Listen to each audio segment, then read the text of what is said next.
Il faut être extrêmement prudent dans cette affaire. Je pense qu'encore une fois, il y a très loin de la coupe aux lèvres entre être capable, ce qui est assez facile, d'extraire de la toxine des graines et d'être capable de la militariser. Comme le disait monsieur à l'instant, être capable d'aérosoliser une poudre qui contiendrait de la ricine, c'est excessivement complexe. On constate qu'effectivement, beaucoup d'entités terroristes s'intéressent aux armes de destruction massive, chimiques ou biologiques. On comprend aisément pourquoi, le retentissement médiatique, la terreur parmi les populations civiles.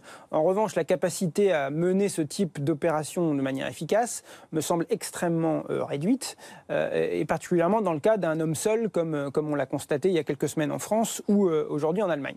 C'est-à-dire qu'il faut quand même des connaissances. Il faut des connaissannes techniques extrêmement pointues. Aérosoliser une poudre, c'est compliqué.